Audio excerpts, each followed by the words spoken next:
என்ன அரவிந்த், நல்லா இருக்கியா?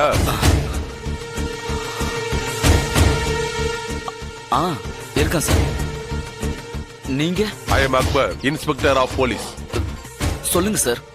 கொலையை பண்ணிட்டு மொட்டை மாடியில சவகாசமா எக்ஸசைஸ் பண்ற தில்லு உனக்கு தான் இருக்கு. கொலையா? ஆமா. நீ எங்க வேலை பாக்குற? எல்பி பிரின்ஸ்ல. போன வாரம் உங்க ஆபீஸ் பக்கத்துல இருக்கிற நகைக்கடையில கொள்ளை நடந்துச்சா? ஆமா சார். அந்த கொள்ளடிச்ச கும்பலா நாங்க பிடிச்சிட்டோம். அவங்க கொடுத்த ஸ்டேட்மெண்ட் படி அவங்களுக்கு பிளான் போட்டு கொடுத்ததே நீதான் சொல்றாங்க. ஐயோ, அவங்க யாருன்னு எனக்கு தெரியாது சார்.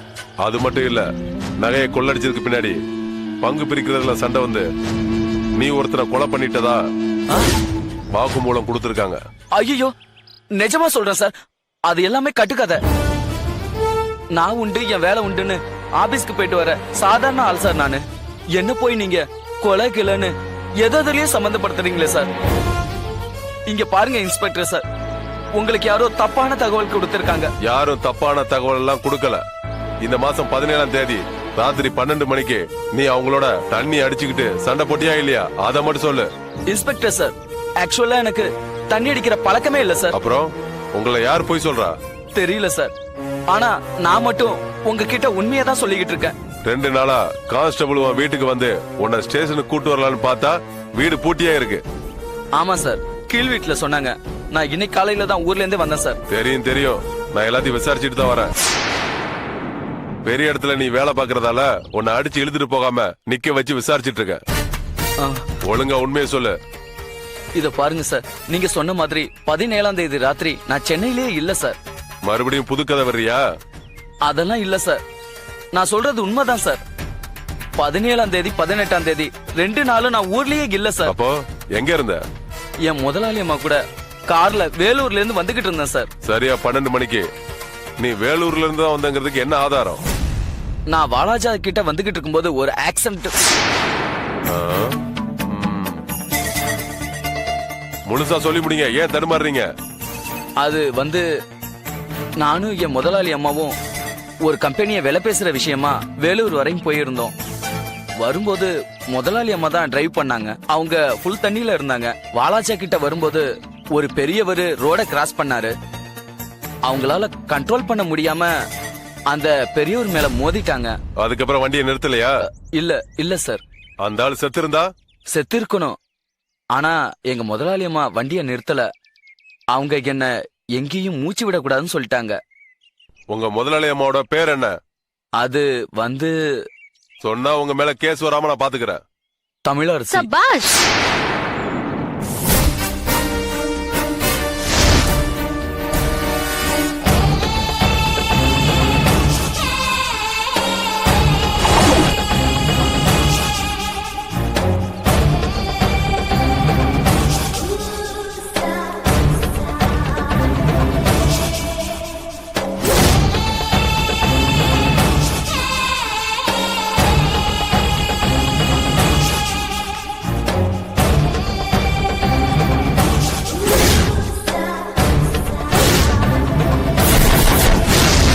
மேடம்.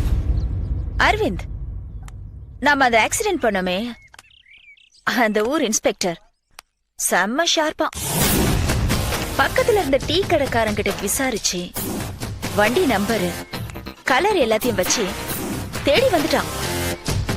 அவனுக்கு தேவை ஒரு ஆதாரபூர்வமான ஸ்டேட்மெண்ட். அத ஒருவேளை நீ குடுப்பியான்னு ஒரு டவுட் வந்தது. அரவிந்த் என்கிட்ட 10 வருஷமா வேலை பார்த்துட்டு இருக்கான். சோ மூச்சு விட மாட்டான்னு சொன்னேன். டாட் சொன்னாரு, அவனுக்கு பிரச்சனை வரும்போது அதெல்லாம் செல்லுபடியாகாது, காட்டி கொடுத்துருவான்னு சொன்னாரு. கடைசியில அவர் சொன்னதுதான் நடந்திருக்குல்ல. நீங்க கலக்கிட்டீங்க அக்பர் சார். சும்மா உங்களை ஒரு சீன் நடிக்க வச்சு பார்த்தா என்னன்னு எனக்கு தோணுச்சு. பிரமாதமா பண்ணிட்டீங்க சார். இவனை நான் கவனிச்சுக்கிறேன், நீங்க கிளம்புங்க. ஓகே மேடம், நான் வரேன். ஆ.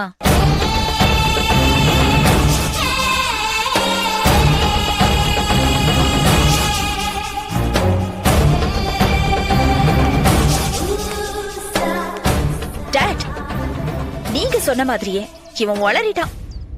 என்ன பண்ணட்டும் இவனை?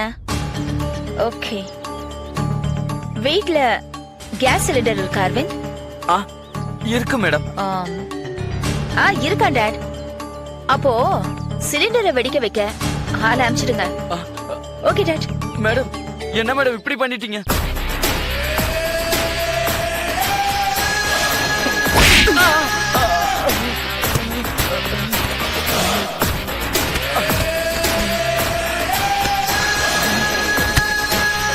ஏய், நம்பிக்கை துரோகி, உன்ன மாதிரி ஆளுங்களெல்லாம் உயிரோடவே விட்டு வைக்க கூடாதுடா.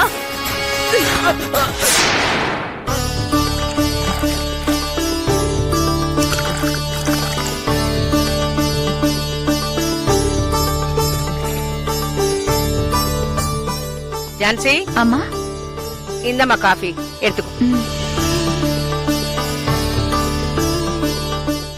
இந்த மாசத்துல இதோட 14வது notice.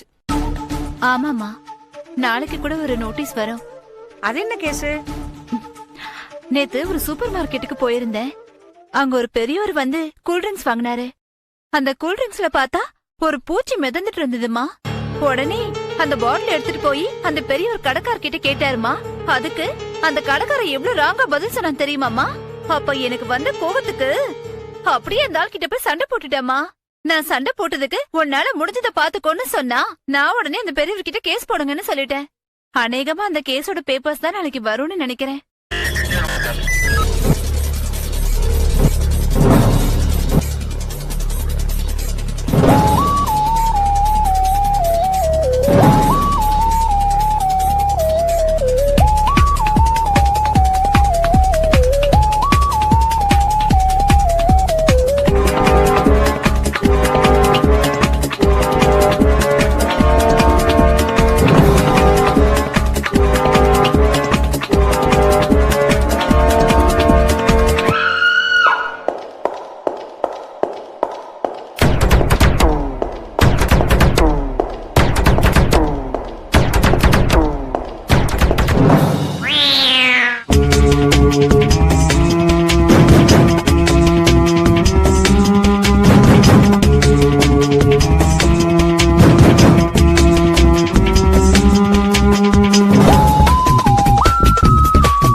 you enjoyed this video, kindly like, share, comment, and for further our interesting videos, subscribe our channel below.